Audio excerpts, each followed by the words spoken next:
Amis,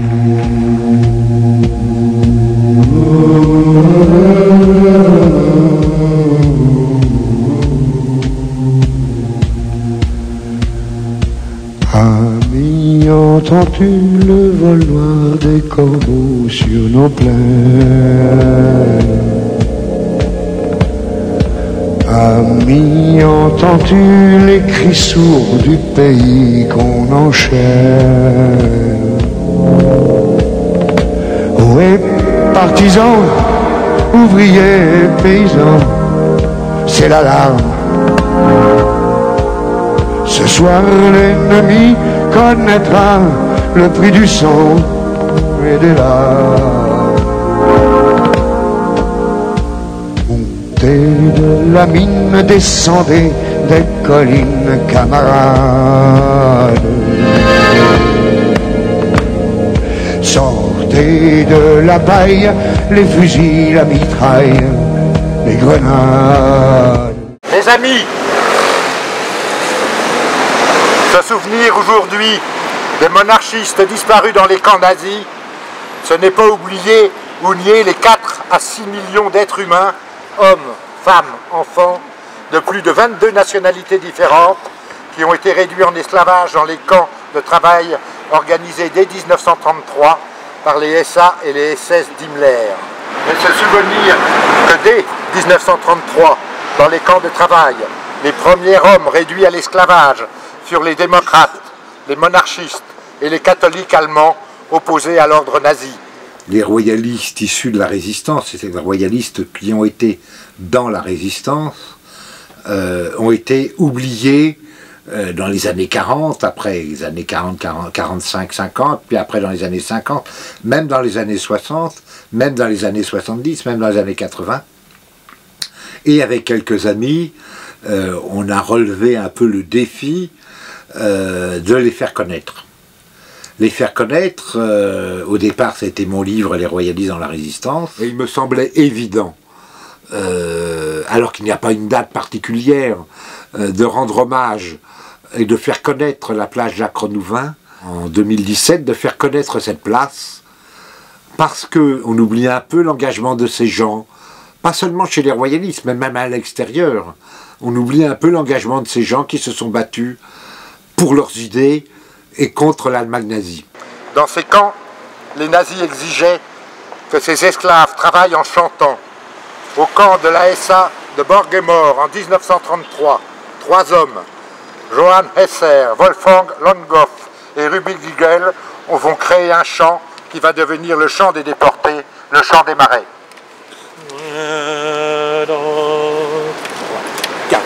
On a organisé ça d'une façon assez simple, pas de dépôt de gerbes, pas de choses comme ça, simplement j'ai demandé au Chœur Montjoie Saint-Denis de venir illustrer, je dirais, ce petit rappel d'un certain nombre de royalistes morts dans la résistance et morts dans les camps. Ce qui nous est apparu, c'est que Jacques Renouvin et d'autres étaient morts dans les camps nazis.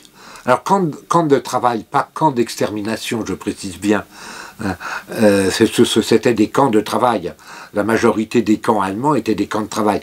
Quelques camps étaient réservés aux tziganes, aux juifs et autres, qui étaient des camps d'extermination. Mais là, ce sont des camps de travail, c'est-à-dire que les déportés politiques, pas seulement de France, on en trouve des Italiens, etc., des Grecs, etc., dans ces camps, étaient des camps qui servaient à l'Allemagne à avoir une main-d'œuvre, je dirais des esclaves, hein, à disposition pour fabriquer le matériel de guerre. Donc, ce qui nous a apparu comme évident, c'est d'illustrer cette petite commémoration par le chant des marais. Le chant des marais, je le rappelle dans ma petite allocution, a été écrit en 1933 par des catholiques, des royalistes et des démocrates allemands qui étaient déjà dans les premiers camps de travail allemands et qui devient petit à petit le chant de tous les camps de déportés. Loin dans l'infini, c'est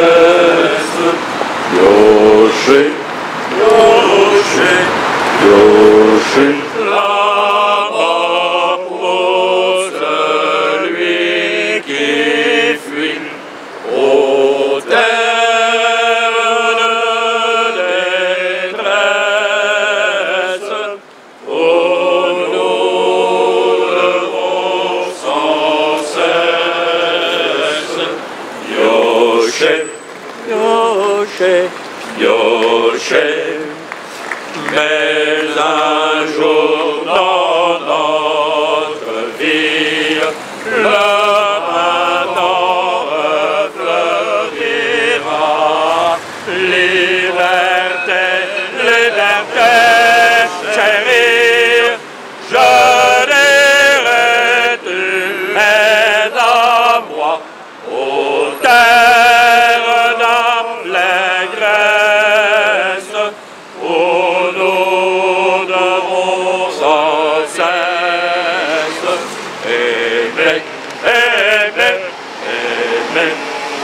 Dès 1940, en France occupée, des hommes et des femmes de toute confession, de toute origine politique vont s'engager pour libérer le pays. Les royalistes ne vont pas tous accepter la situation. Beaucoup vont s'engager dans les premiers mouvements réseaux. Comme les autres dissidents, ils vont combattre avec des hommes et des femmes d'autres opinions. Comme les autres, ils vont devenir des espions, des terroristes dans leur propre pays. Comme les autres, ils vont subir la répression. Beaucoup seront arrêtés et condamnés par les tribunaux de l'État français. D'autres seront directement arrêtés par l'occupant. Certains vont être fusillés, comme Jean de Launois, le 27 octobre 1942. Il est le fondateur du réseau journal La Liberté française. Comme Honoré d'Estienne d'Orve, premier fusillé de la France libre, le 29 août 1941. Comme Louis Pélissier, fusillé à Saint-Céré le 8 juin 1944. Comme Marcel Joyeux, fusillé le 24 mars 1944. Mais la liste est longue. Beaucoup d'autres, après 1942, vont être déportés en Allemagne et réduits à l'esclavage, travaillant dans des conditions inhumaines, dans les camps de travail organisés par la SS, car les camps participent de l'économie du Grand Reich. Quand on connaît un peu l'histoire de la résistance, les histoires des années 40, 50, etc., beaucoup de royalistes ont été engagés dans la résistance. Souvent, dans les mémoires des uns et des autres, on prétend ou on affirme ce sont des patriotes, ce sont des catholiques patriotes. Jamais on ne dit qu'ils sont royalistes. Un peu comme s'il y avait une honte à oser dire que des royalistes étaient dans la résistance. Il faut dire qu'une partie du mouvement royaliste, autour de Charles Maurras et autres, sont partis non pas dans la collaboration, mais dans le pétinisme. D'autres sont partis dans la collaboration, mais eux aussi en rupture de maurassisme. C'est-à-dire il y a deux ruptures du maurassisme. Il y a une rupture vis-à-vis de la résistance, s'engageant dans la résistance, et une autre rupture s'engageant dans la collaboration outrancière. Donc le mouvement royaliste est éclaté. Et son principal représentant, l'Action française, soutient coûte que coûte la politique du maréchal Pétain. Donc évidemment, les royalistes qui s'engagent dans la résistance sont forcément en rupture. On peut penser au duc de Choiseul-Praslin, on peut penser à Hubert de la Garde, on peut penser au colonel du Jonchet, etc., etc. Il y en aurait des milliers à citer en fait. Ayons d'abord une pensée pour ces femmes résistantes, engagées dans les mouvements et réseaux, arrêtées et torturées par les nazis. Elles subiront comme les hommes les mêmes conditions d'internement, sans oublier celles qui furent déportées, mais qui retrouvèrent la liberté. Ayons une pensée pour Jeanne Wagner, la libraire de la rue Bonaparte, qui dans sa librairie catholique et royaliste, Les Vœux de Louis-XIII, distribuait le journal Défense de la France, journal créé par Philippe Vianney dans les caves de la Sorbonne. Arrêtée sur la dénonciation en même temps que Geneviève de Gaulle-Antoniose, elle est déportée et meurt à 56 ans au camp de Ravensbrück le 20 avril 1945.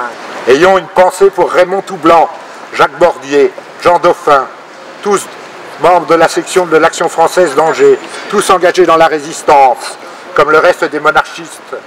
Tous trois arrêtés en mars 1943, tous trois torturés longuement par la Gestapo, tous trois déportés, tous trois morts dans les camps nazis.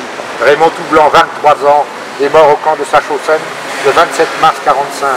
Jacques Bordier, 44 ans, est mort au camp de Dora le 28 février 1944. Jean Dauphin, 22 ans, est mort à Buchenwald en février 1944. Malheureusement, ils ne sont pas les seuls. Pensons à Hubert de la Garde, romancier. C'est lui qui a présenté tous les livres de Charles de Gaulle dans l'Action française. Engagé dans la résistance dès juillet 40, il crée d'abord le réseau de renseignement pour Libération Nord, puis le réseau Villard, membre de l'état-major national des forces françaises libres, les FFI, en janvier 44. Il est arrêté en juin 44. Déporté, le capitaine Hubert de Lagarde, 46 ans, meurt d'épuisement dans les mines de Dora le 25 janvier 44.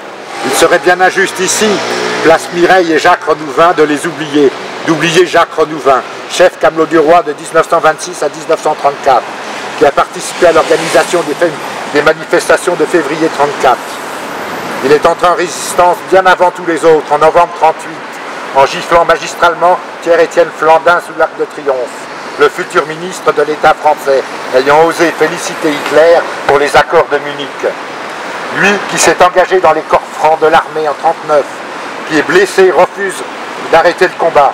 Il s'évade de l'hôpital d'Épinal occupé par l'ennemi, traverse la France et rejoint la zone vichy. De Montpellier, il organise les premiers groupes d'action directe contre les collabos, travaillant avec les démocrates chrétiens, avec des socialistes, avec d'autres royalistes. Il dirige les groupes francs pour le mouvement combat, puis pour toute la résistance, dans toute la zone non occupée. Jacques Renouvin, c'est le héros de la résistance. C'est-à-dire qu'au moment où la France est occupée, il est combattant, il est blessé, il est soigné à Épinal au moment où les Allemands envahissent Épinal, il fuit, il part en Bretagne, et puis il rejoint la zone sud, la zone Vichy, et de là, avec ses amis, enfin ses amis qui ne le sont pas à l'origine, mais ses amis démocrates chrétiens, il va organiser les premiers groupes d'action anti-collabos et anti-collaboration principalement, que ce soit des gens de Vichy ou des gens collaborationnistes ou des gens de Signal, de Je suis partout ou autres. C'est le premier, c'est-à-dire qu'il n'y a pas dans la résistance à l'origine de groupes d'action, ils vont devenir par la suite, et Renouvin les crée pour toute la zone Vichy, ces groupes d'action. Ayons une pensée pour tous nos morts, bien sûr, et tous ceux qui furent déportés, comme ceux qui furent fusillés pendant cette triste période de notre histoire. Faisons quelques instants de recueillement. Merci. Adieu, monte ma prière.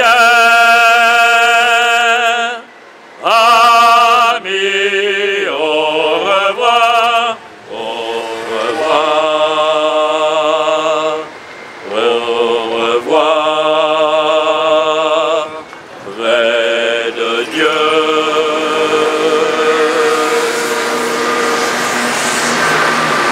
Au tombeau, s'il vous faut descendre, est vrai qu'on puisse descendre si haut plaise à Dieu. À la terre, offrez votre cendre, votre âme est immortelle et sa gloire est aux cieux. Adieu, adieu, adieu, monte ma prière. Ami, au revoir, au revoir, au revoir, près de Dieu. Jacques Renouvin va être arrêté en 1943, en janvier 1943, et il va finir déporté, il va mourir à Mauthausen. Il est compagnon de la Libération, il est général FFI, etc. C'est un véritable héros totalement ignoré des milieux résistants et des milieux royalistes. Notre idée d'essayer d'un peu de restaurer cette image des royalistes engagés dans la résistance, il n'est pas le seul évidemment, je pourrais en parler de nombreux autres, hein, passe aussi par la reconnaissance de Jacques Renouvin, et comme royaliste et comme résistant. Ô France, sois fière, les larmes de nos fleurs vont pleurer des enfants. Et le Christ entend la prière, ceux qui coudoient son vent sont au lieu des vivants. Amis, au revoir, au revoir, au revoir, près de Dieu.